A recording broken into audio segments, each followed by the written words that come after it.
Welcome. Thank you so much for joining me again. So this week, we're actually talking about preparing for that declutter job.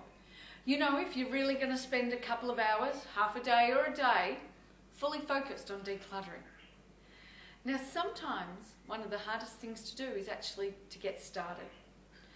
So a fantastic tip for that is to hold yourself accountable to someone. Tell a colleague at work, a friend, someone else in the house perhaps. This weekend, I'm going to declutter, and you name your space. So let's say I've told Joanne at work, this week I'm going to declutter the kitchen. So on Saturday I get up and I'm thinking, you know, there's lots of other things I could be doing, but in the back of my mind I think, hang on, when I see Joanne at work on Monday, she's going to say, how'd you go with that decluttering? So I better just do something. At least that way I can tell her I started. And what happens is, once you get started, you gain momentum. And that's a real key.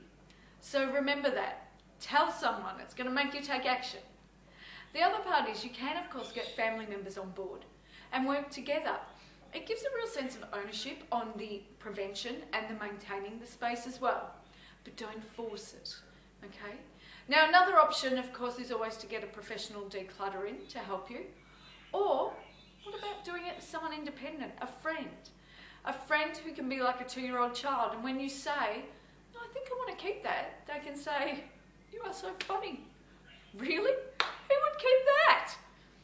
And they can call you for what it's worth and make you realise maybe some of the things you're holding on to, you don't need to.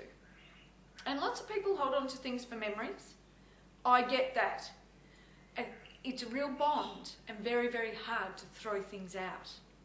But this is where it's quite important to actually think about, would the person whose belongings you have, would they want you to be living your life in this way? Would they like you to be bound and restricted by all their items? And I get some of these items are because of the memories, but really, your memories, they're in your head and in your heart. These objects are just triggers for memories. So keep some of them, but you don't ever have to keep all of them. And remember that. You wouldn't want to be a burden to anyone else with all of your belongings.